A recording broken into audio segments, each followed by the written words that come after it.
ఏంటి బండి ఆగిపోయింది?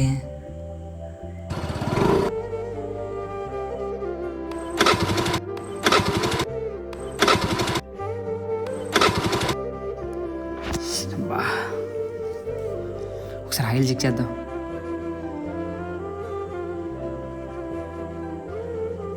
ఆయిల్ మొత్తం అయిపోయిందిగా.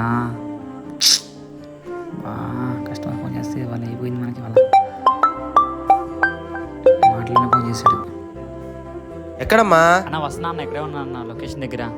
ఒక 2 minutes అన్న. లేట్ అయితే క్యాన్సిల్ చేసేస్తా. అన్న క్యాన్సిల్ చేయమాగన, వచ్చేస్తా అన్న. సరే సరేనా ఇక్కడే పక్కన బండి అయిపోయింది అన్న. త్వరగా రా. సరేనా, వచ్చేస్తున్నా అన్న. సరే అన్న. సరే లొకేషన్ ఇక్కడేగా, నడుచుకుంటూ వెళ్ళిపోదాం.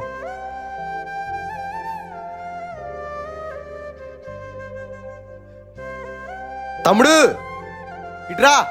వస్తున్నా అన్న. ఏం తమ్ముడు, ఎంతసేపు వెయిట్ చేయాలి నీకోసం? బండిలో ఆయిల్ అయిపోయిందన్న. ఇలాంటి చాలా విన్నాను కానీ ఏది ఫుడ్ ఇదిగో తీసుకో డబ్బులు. ఏంటి అంత కోపం? ఇంకి డబ్బులు పడేసి వెళ్ళిపోతున్నాడు.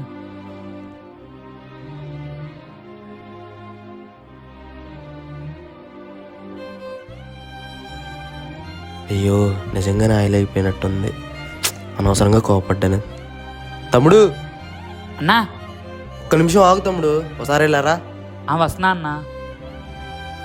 ఏం గుర్తొచ్చింది దీనికి, మళ్ళీ రమ్మంటున్నాడు వెనక్కి. అరే సారీ రే తమ్ముడు, నిన్ను తప్పుగా అర్థం చేసుకున్నాను, ఏమనుకోబాకు. పర్లేదులే అన్న. వాటర్ ఏమన్నా తాగుతావా? సరే కొంచెం వాటర్ అన్న. ఒక్క నిమిషం తమ్ముడు. సరే అన్న, సరే. మామూలుగా లేదు ఇవాళ.